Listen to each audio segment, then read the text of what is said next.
అయితే మిగతా పిల్లల్లాగా వీడు నార్మల్ గా ఉండలేడా? అందరితోనూ వాళ్ళు కలవనందువల్ల వాళ్ళని అబ్నార్మల్ అనుకోకండి.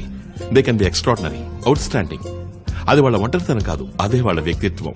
అందరూ వెళ్లే బాటలో కాకుండా వాళ్ళకంటూ ఓ బాట నేర్పరచుకుని వెళ్లాలని ప్రయత్నిస్తారు. అదంతా ఓకే, బట్ వాళ్ళని మీ ఇష్టం వచ్చినట్టు చేయండి అని వదిలేలేం కదా. అకాడమిక్సే ఇంపార్టెంట్. సరిగ్గా మార్క్స్ రాకపోతే ఐఐటి ఐఐఎం ఎలా చదువుతారు? ఐఐటి ఐఐఎం అంతా ఓకే, నేను కలలు కనకూడదు అంటాం లేదు. మనం అచీవ్ చేయలేనివి వాళ్లపై రుద్ది వాళ్ళ ద్వారా అచీవ్ చేయాలనుకోవడం తప్పేగా. తను హైపర్ యాక్టివే కాదు, హైలీ ఇంటెలెక్చువల్. ఇన్ఫాక్ట్ చెప్పాలంటే మనకంటే 2 స్టెప్పులు ఎప్పుడు పైనే ఉంటుంది. తప్పును కూడా బ్రిలియంట్ గా చేస్తారు. She's gifted child. మీరెంత చెప్పినా మార్క్స్ స్కోర్ చేయకపోతే స్కూల్ కు వెళ్లి చేతులు కట్టుకుని సమాధానం చెప్పేది మనమేగా. ఆ స్కూలే కావాలని మనమే కదా క్యూలో నిల్చున్నాం. అప్పుడు చేతులు కట్టుకుని నోరు మూసుకుని ఉండాలి కదా. హే, జస్ట్ కిడింగ్. ఈ మధ్య అన్ని స్కూళ్లలోనూ పాఠాలు నేర్పించట్లేదు, పరీక్షలు ఎలా రాయాలో నేర్పిస్తున్నారు. దయచేసి మనం ఆ రేస్ రోజు బయటకు వచ్చేద్దామా? పిల్లల్ని పుస్తక జ్ఞానానికే పరిమితం చేయకుండా వాళ్ళకి లోక జ్ఞానాన్ని నేర్పుదాం. ఇది ఎప్పటికి సర్దుకుంటుంది? పోను పోను సర్దుకుంటుందండి. మీ క్లినిక్ స్కూల్లా ఉంది సార్. Thank you. మీ పిల్లలు చదివే స్కూల్లో నైనాకి సీట్ ఇప్పిస్తారా? Actually my wife is part of the school, you know. తనని అడిగి హలో, డాక్టర్ అంకుల్ బిజీగా ఉన్నారు. It's okay. థ్యాంక్ యూ నైనా.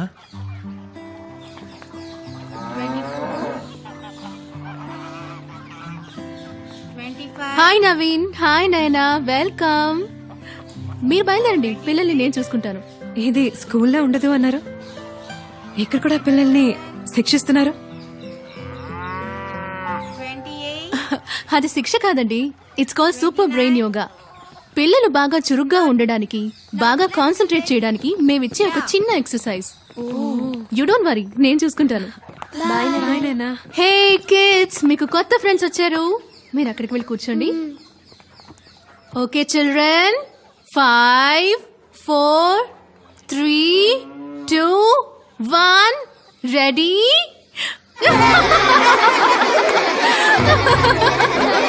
వీళ్ళకేమన్నా పిచ్చా? అది నేను అనుకుంటున్నా. నాయనా, ఎందుకు నవ్వట్లేదు? పిచ్చర్లాగా నవ్వటం ఎందుకు మిస్?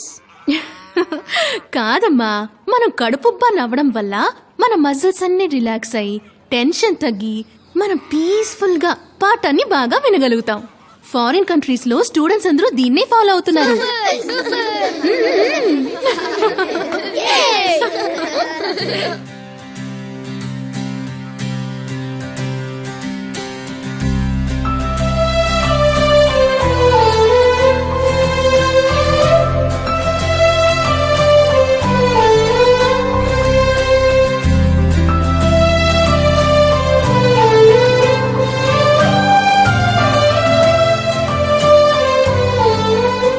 ఇంతకీ నేను చెప్పేది ఏంటంటే, టీచర్స్ నాలాంటి డాక్టర్స్ ఓవర్ గా మాట్లాడి అడ్వైస్ చేయక తప్పదు. But still it will be very interesting. Go ahead. You see, పిల్లలందరూ విత్తనాలు లాంటి వాళ్ళు. పేరెంట్స్ అందరూ తోటమాలులు. ఫ్యామిలీ, రిలేటివ్స్ ఆ విత్తనాన్ని అంటి పెట్టుకున్న మట్టి.